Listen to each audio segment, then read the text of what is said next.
तो गाइज आज हम लोग बात करेंगे बिहार बोर्ड के 2021 में जो भी मैथमेटिक्स का क्वेश्चन पूछा गया था। हम लोगों ने 1 से 25 तक पिछली क्लास में कर लिया था, बट आज उससे आगे करेंगे। ठीक है, 26 से आगे जो भी क्वेश्चन है उसको डील करेंगे, जो डिस्कस करेंगे। ठीक है ना, ऑब्जेक्टिव क्वेश्चन।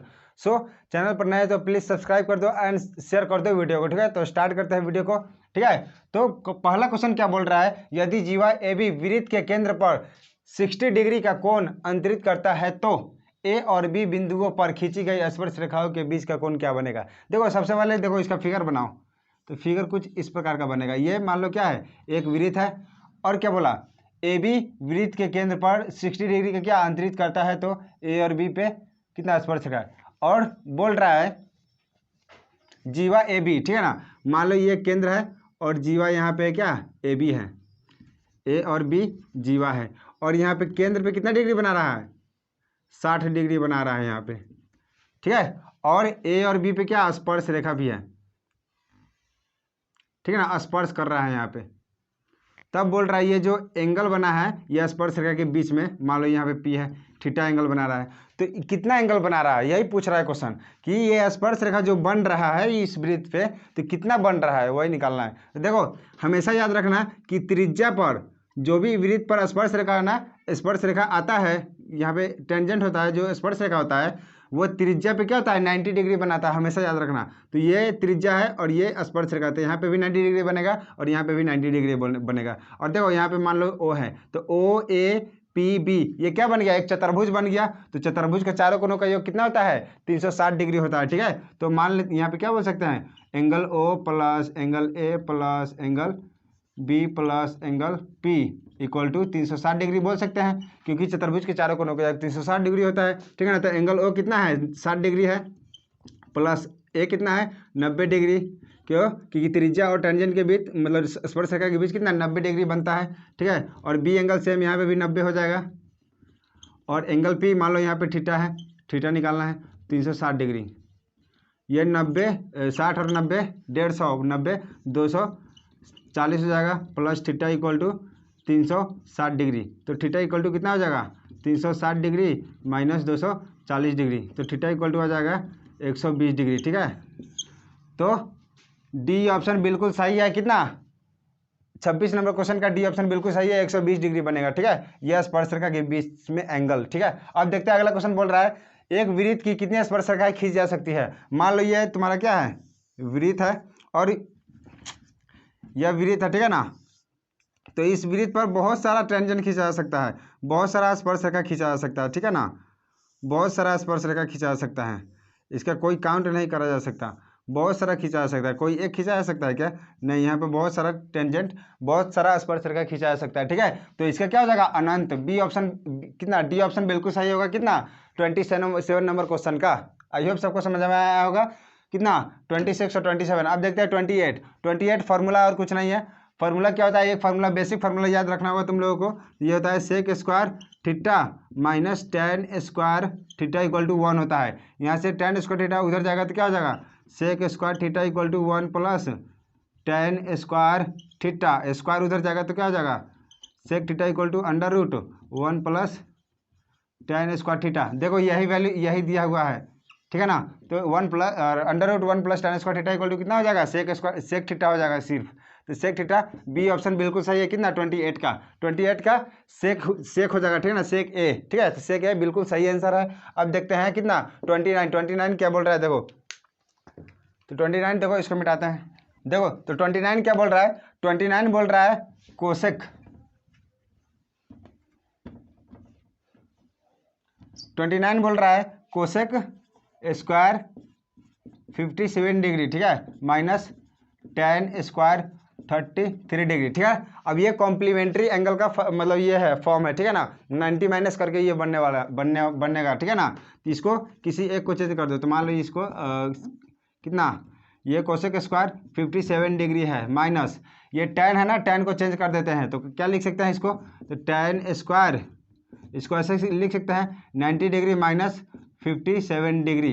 देखो 90 में से अगर 57 घटाते हैं तो मेरा 33 बचेगा। ठीक है ना, तो 90 में से 57 घटाएगा 33 बचेगा, इसीलिए 33 की जगह पे हम लोग लिख सकते हैं 90 माइनस 57। ठीक है, तो ये हो जाएगा cosec square 57 degree minus tan 90 minus theta क्या होता है, cot थीटा फॉर्मूला होता है। तो ये हो जाएगा cot स्क्वायर 57 डिग्री, और ये cosec square theta minus cot square theta के फॉर्म में दिख रहा है, ठीक है। थीटा की जगह पे 57 डिग्री है, तो इसका वैल्यू 1 होता है, ठीक है। तो कितना हो जाएगा इसका आंसर, इसका आंसर 1 बिल्कुल सही है। 29 का बी ऑप्शन बिल्कुल सही है। अब देखो, अब बोल रहा है 30 नंबर में बोल रहा है cos 48 degree minus sin 42 degree क्या होगा। तो देखो cos 48 degree minus sin 42 degree, ये भी कॉम्प्लीमेंट्री वाला फॉर्मूला है, ठीक है ना, कॉम्प्लीमेंट्री एंगल है। तो क्या किसी एक को चेंज कर दो, तो 48 है, cos 48 इसको ऐसे लिख सकते हैं sin 90 डिग्री माइनस 90 में से 48 घटाएंगे तो कितना बचेगा 42, तो 42 की जगह पे हम लोग इतना लिख सकते हैं, ठीक है। ये क्या हो जाएगा cos 48 degree minus sin 90 minus theta क्या होता है cos थीटा, तो cos थीटा की जगह पे 48 डिग्री है, तो ये कट जाएगा, सेम 0 आंसर आ जाएगा, ठीक है। तो कितना हो जाएगा 30 का बी बिल्कुल सही है, 0 आंसर। तो आई होप सबको समझ में आया होगा। अब देखते हैं अगला क्वेश्चन क्या है, कितना 31 नंबर क्वेश्चन। तो इतना तो सबको क्लियर हो गया होगा। और हाँ, वीडियो को जितना पॉसिबल हो सके, जितना ज़्यादा हो सके प्लीज़ शेयर कर दो, ठीक है। और लाइक करो, शेयर करो, बहुत सारा, सब बच्चों को दे दो जो भी तुम्हारे फ्रेंड सर्कल में है। तो आई होप सबको समझ में आया होगा। अब देखते हैं 31 नंबर क्वेश्चन क्या बोल रहा है, ठीक है। तो 31 नंबर क्वेश्चन क्या है, देखो 31 नंबर क्वेश्चन बोल रहा है यदि 4, 5, 9, 11 और x का माध्य 7 है तो x का मान ज्ञात करें। देखो इस प्रकार का जब भी माध्य बोले ना निकालने के लिए, तो क्या करो, माध्य इक्वल टू लिखो, सबको जोड़ दो और जितना नंबर है उतना से भाग दे दो। देखो माध्य को x बार से डिनोट करते हैं, तो माध्य बराबर क्या लिखेंगे, सबको जोड़ देंगे। इस प्रकार का जो भी क्वेश्चन होगा माध्य निकालने का सेम प्रोसेस से बनाना, ठीक है। तो ये जो भी क्वेश्चन है सबको जोड़ दो पहले। तो क्या है 4 + 5 + 9 + 11 + x और बटा कितना नंबर है, तो 1, 2, 3, 4, 5, तो 5 से भाग दे देंगे, ठीक है। ये माध्य, ऐसा माध्य बनाने का यही तरीका है, ठीक है। यही एक तरीका है इस तरह का माध्य बनाने का, ठीक है। तो इस जो भी दिया रहा है सबको जोड़ देना, ठीक है। और जो भी जितना नंबर है संख्या, जितना नंबर ऑफ संख्या रहे उससे क्या करेंगे, डिवाइड कर देंगे, भाग दे देंगे, ठीक है। और माध्य दिया हुआ है कितना 7, तो माध्य की जगह पर लिख देंगे 7। तो ये क्या हो जाएगा 5, 4, 9, 9, 9, 18 और 18, 11 कितना हो जाएगा 29 + x बटा 5 3 गुना। तो ये हो जाएगा 29 + x बराबर 5 से 35, तो x बराबर हो जाएगा 35 माइनस 29, तो x बराबर कितना 6 आ जाएगा। 6 आंसर है क्या, 6, हाँ ऑप्शन में दिया हुआ है 6। तो देखो 6 बिल्कुल सही आंसर है, ठीक है ना। इसका कितना आंसर सही है 6, बिकॉज 6 आ गया यहाँ पर। तो कैसे है देख लो यहाँ पे, ठीक है। और इस टाइप के क्वेश्चन इसी प्रकार से बनाना, ठीक है, जो भी दिया रहा है एग्जाम में, डोंट कन्फ्यूज, ओके। तो देखें अगला क्वेश्चन क्या बोल रहा है, द्विघात समीकरण 4x² + 4x + 1 = 0 के मूलों की प्रकृति क्या होगी। देखो ये भी बहुत आसान है, सिर्फ समझो इसको।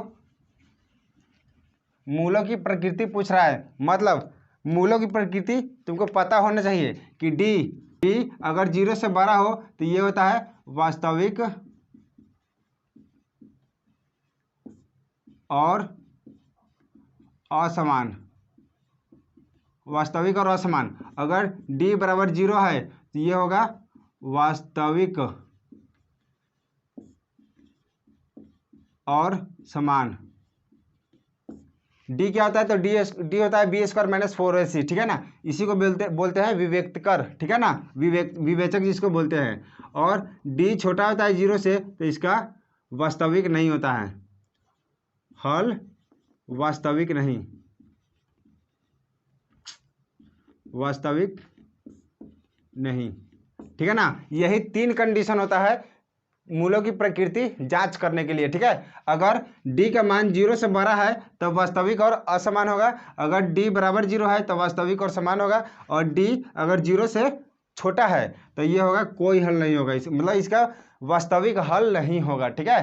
तो अब देखो हमको यहाँ पे क्या बोल रहा है 4x² + 4x + 1, तो यहाँ से b² निकालो, b² - 4ac, ठीक है। तो क्या आ जाएगा b के जगह पर कितना है, तो b के जगह पे 4 है, तो 4 का स्क्वायर माइनस 4 कितना है 4, और a कितना है ए किधर गया, a कितना है 4 गुने c कितना c 1 है तो 1, ये क्या होगा 4 × 4 = 16 और 4 × 4 = 16, बराबर 0, मतलब ये इसका वैल्यू कितना होता है डी, मतलब डी कितना 0 के बराबर आ गया। तो जीरो के अगर डी 0 के बराबर आ जाए तो क्या हो जाएगा वास्तविक और समान।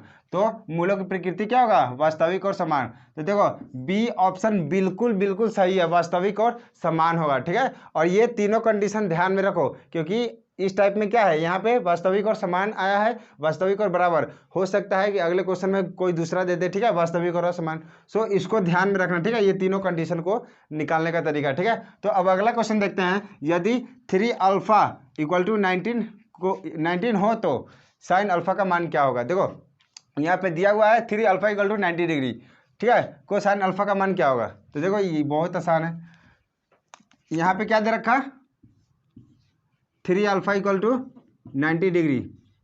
तो अल्फा कितना होगा, ये 3 इधर आएगा, इधर गुना में इधर आएगा तो भाग में, तो 90 डिग्री माइनस 90 डिग्री बटा ये 3 हो जाएगा। तो क्या हो जाएगा 3 3 9 30 डिग्री। अल्फा का मान कितना आ गया 30 डिग्री आ गया, अल्फा का मान 30 डिग्री। तो साइन 30 डिग्री का मान कितना होगा, अल्फा की जगह पर 30 डालेंगे तो साइन 30 डिग्री कितना होता है 1/2 होता है। तो सी ऑप्शन बिल्कुल सही होगा। ठीक है, साइन 30 डिग्री का मान कितना होता है 1/2 होता है। ठीक है, अब देखते हैं sine 45 plus theta minus cos 45 minus theta का मान कितना होगा। ये भी थोड़ा ध्यान देने लायक क्वेश्चन है। ठीक है, तो देखते हैं इसको भी।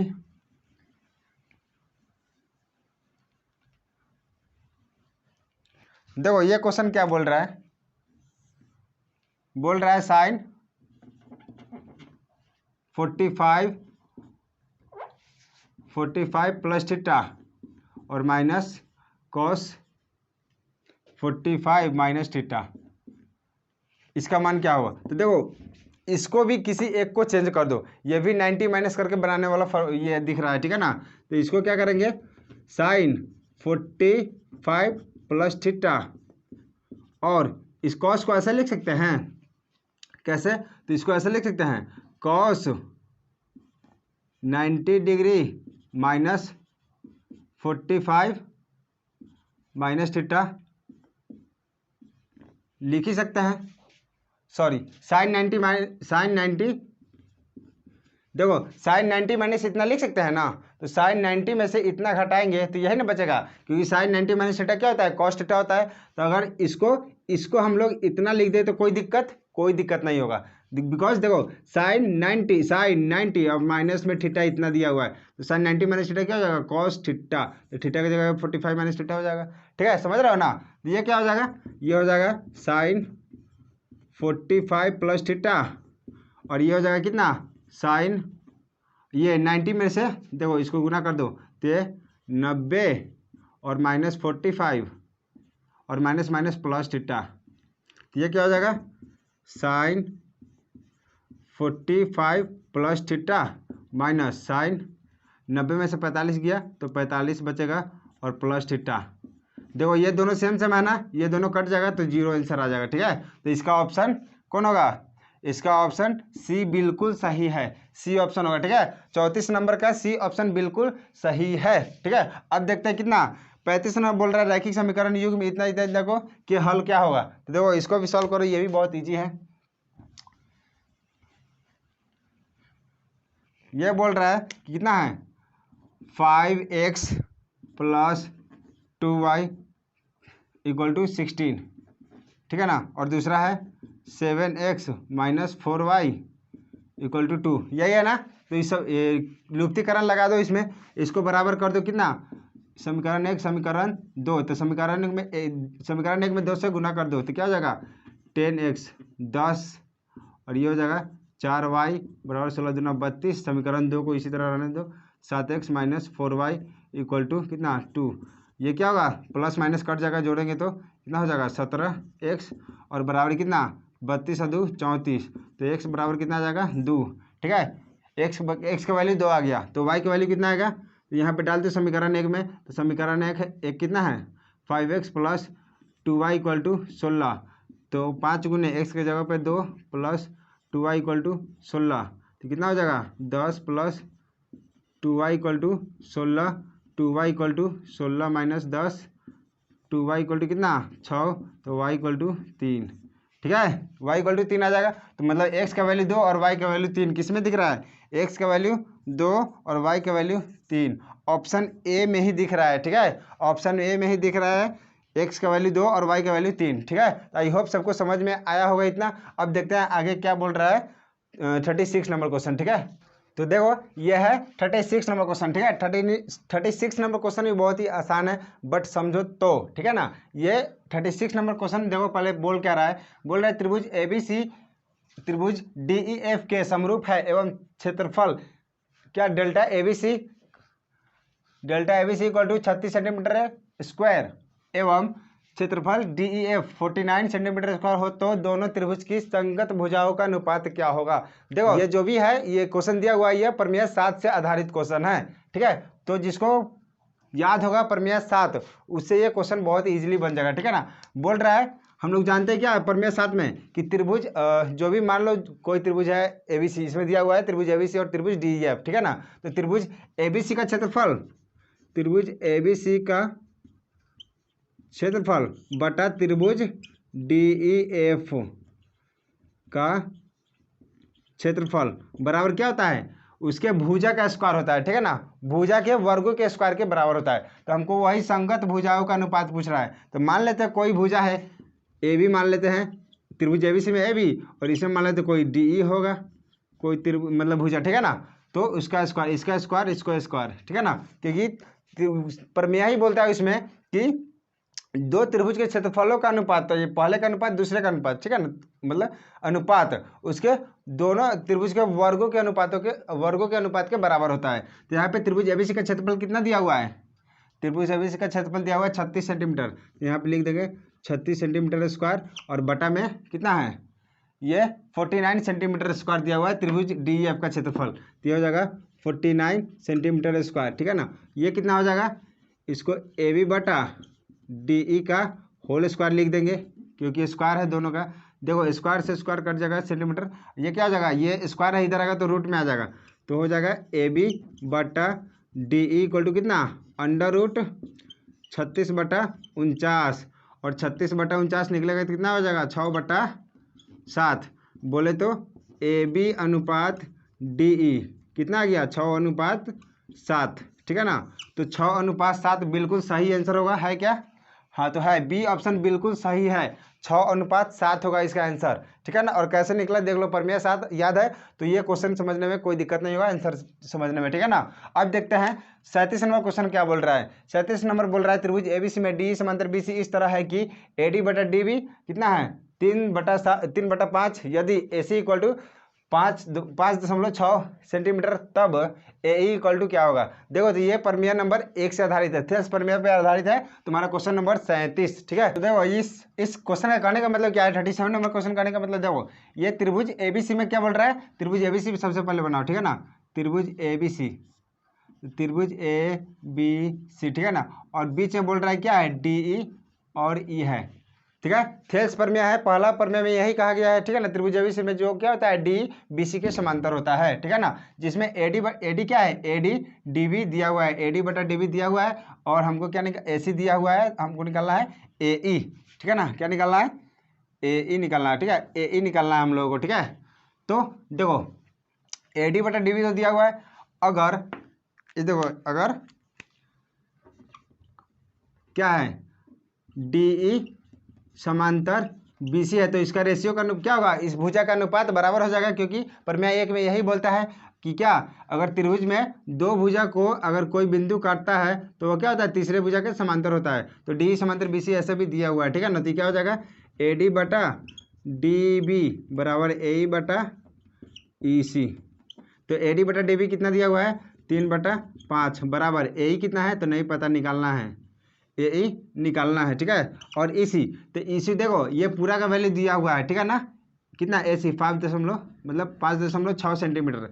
तो AE क्या हो जाएगा AE, तो देखो पूरे में से अगर AE को घटा देंगे तो मेरा बच जाएगा EC, अगर दिमाग लगाओ तो अगर पूरे में से अगर AE को घटा देंगे तो बचेगा EC। तो AE कितना EC की जगह पर लिख देंगे 5.6 माइनस AE, ठीक है। इसको क्रॉस मल्टीप्लिकेशन करेंगे तो क्या हो जाएगा 5 AE इक्वल टू हो जाएगा 3 में गुना करो 5.6 से कितना हो जाएगा 6 3 18 के 88 लेख और 5×15 = 16, मतलब 16.8 आ गया, ठीक है। और ये -3AE, और ये -3 इधर आएगा तो क्या आ जाएगा, प्लस में आ जाएगा, और ये 5AE तो कितना हो जाएगा 8AE = 16.8, ठीक है। तो AE = कितना आ जाएगा 16.8 बटा में 8, तो इसको भाग दो, तो 8 में 16.8 से भाग देना तो कितना हो जाएगा 8 दूना 16, ठीक है। पॉइंट तो 0.8 बचा, 8×8 मतलब 2.1 सेंटीमीटर। ए का वैल्यू कितना आया, तो ए का वैल्यू आ गया 2.1। तो डी ऑप्शन बिल्कुल सही है। कितना नंबर, ये 37 नंबर क्वेश्चन का डी ऑप्शन बिल्कुल सही है, ठीक है। अब देखते हैं कितना 38 नंबर क्वेश्चन क्या बोल रहा है। तो 38 नंबर क्वेश्चन बोल रहा है कि 10 सेंटीमीटर त्रिज्या वाली वृत्त की एक जीवा के केंद्र पर समकोण बनाती है तो उस जीवा की लंबाई ज्ञात करें। देखो ये भी बहुत आसान है, देखते हैं इसको क्या बोल रहा है।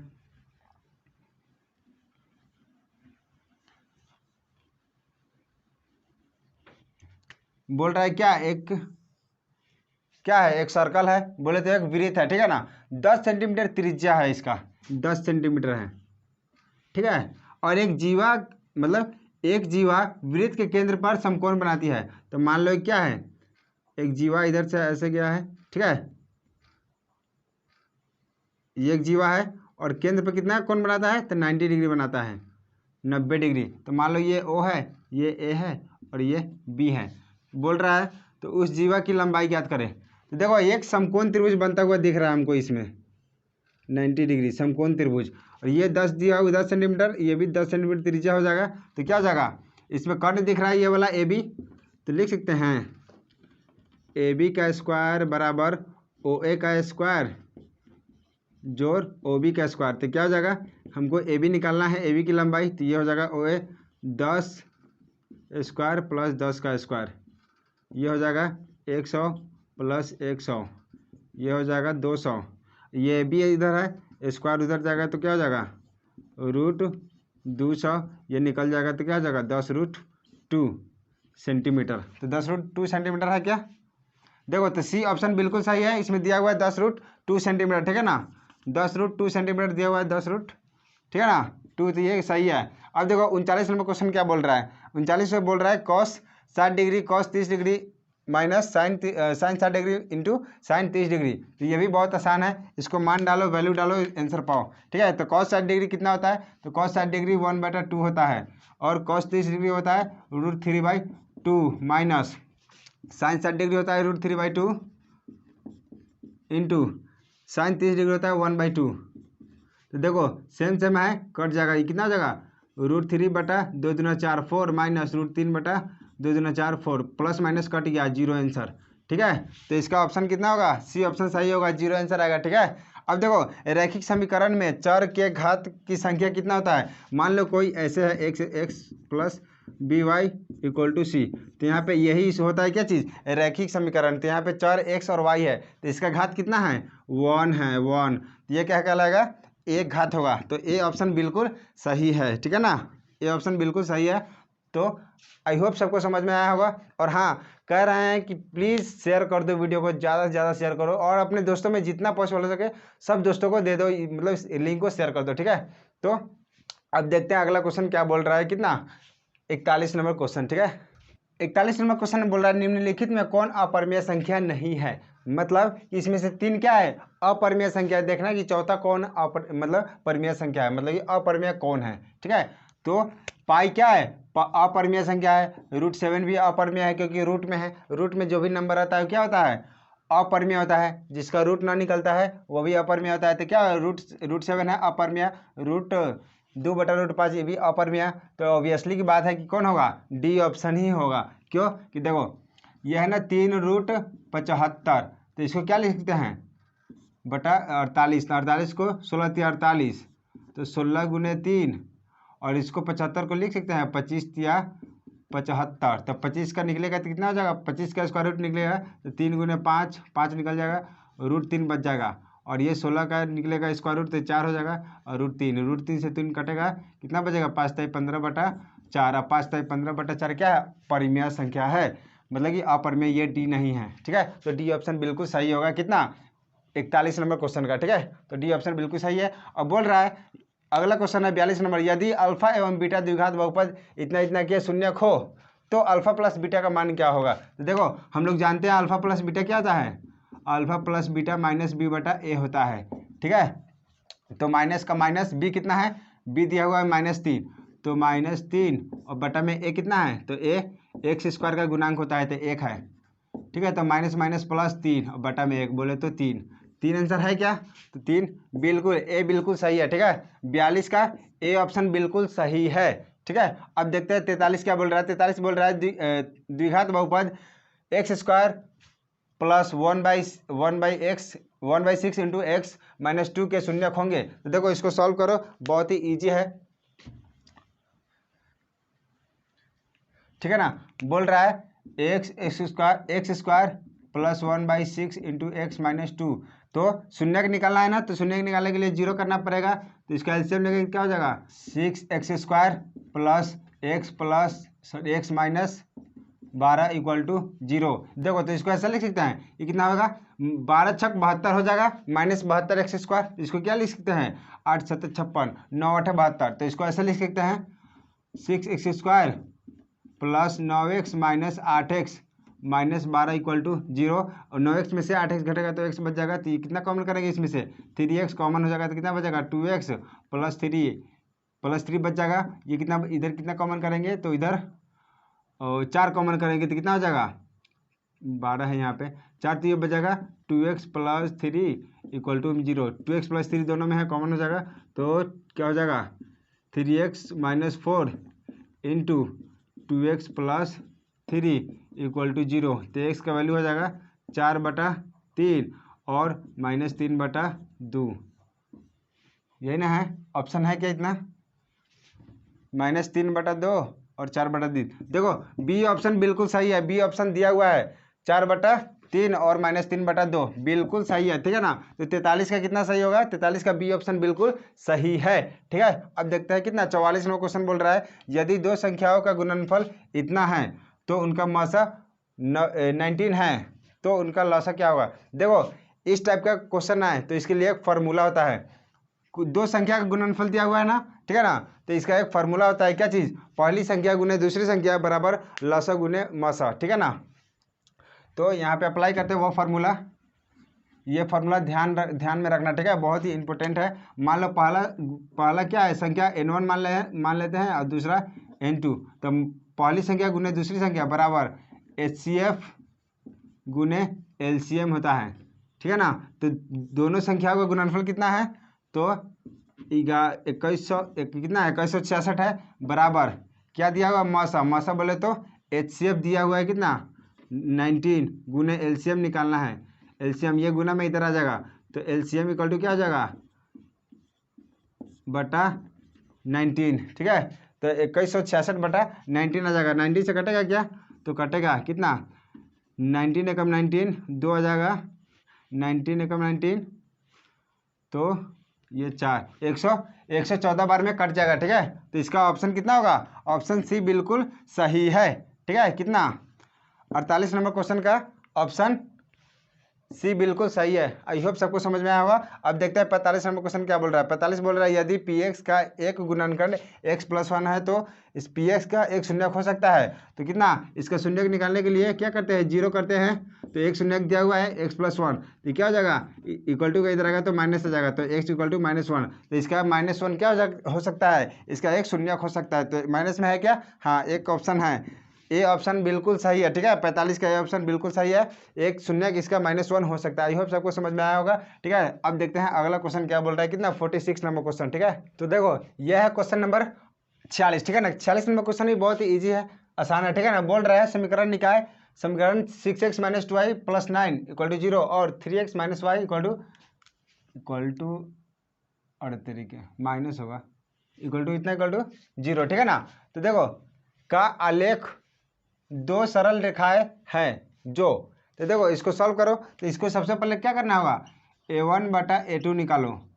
तो a1 क्या है, तो a1 6 है, a2 कितना है 3 है, तो कितना आया 2।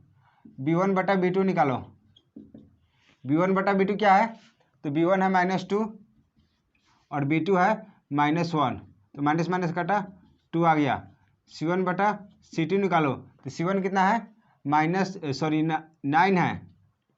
c1 कितना है 9 और c2 है -12। तो ये तो बराबर नहीं है, ये दोनों बराबर आ गया, बट ये दोनों बराबर है, बट ये बराबर नहीं है। ठीक है ना, तो क्या आ गया मेरा कंडीशन a1 बटा a2 बराबर b1 बटा b2 बराबर नहीं है c1 बटा c2। जब ऐसा कंडीशन बनता है, तो क्या होता है, समांतर बनता है। ठीक है ना, अगर दो समीकरण निकाल दिया हुआ है, अगर इस प्रकार का कंडीशन बनता है तो क्या होता है, उसका जो ग्राफ बनता है वो क्या बनता है, समांतर बनता है। अगर तीनों बराबर रहता है तो क्या बनता है, संपाती बनता है। अगर पहले ही a1 बटा a2 और बराबर नहीं होता b1 बटा b2 के, तो क्या हो जाता, प्रतिच्छेदी हो जाता। बट यहाँ पे ये कंडीशन आ रहा है, तो इसके लिए कंडीशन होता है क्या चीज़, समांतर।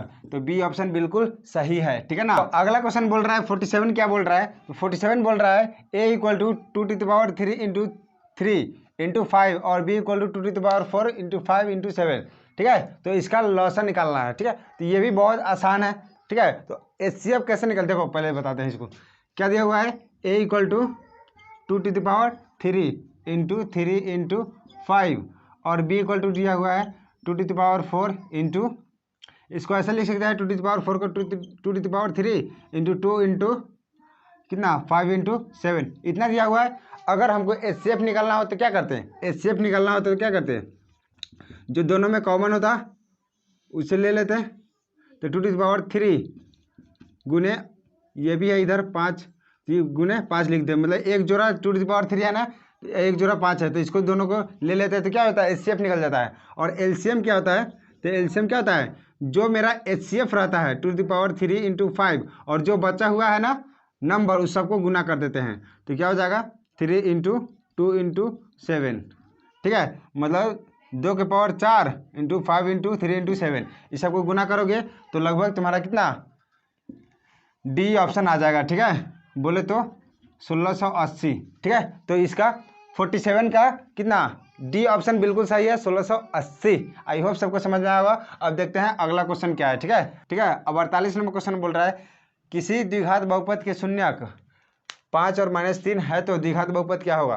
तो द्विघात बहुपद मतलब इसका क्या निकालो, अल्फा प्लस बीटा पहले निकालो, तो अल्फा प्लस बीटा क्या हो जाएगा, तो अल्फा दिया हुआ है 5 और बीटा दिया हुआ है -3, तो प्लस तो कितना हो जाएगा, 5 में से प्लस माइनस -3 तो 2 आ गया। ठीक है, 5 में से 3 गया 2, तो अल्फा इंटू बीटा क्या हो जाएगा, अल्फा 5 इंटू बीटा -3, तो ये हो जाएगा -15। ठीक है ना, और द्विघात बहुपद निकालने का फॉर्मूला क्या होता है, a इंटू एक्स कितना, a into x square minus alpha plus beta into x plus alpha into beta.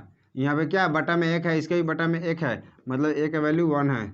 ये हो जाएगा x square minus alpha plus beta कितना है, तो 2 है, तो 2x हो जाएगा, और प्लस है अल्फा इंटू बीटा कितना -15, तो कितना आ जाएगा, ये आ जाएगा x square minus 2x minus 15।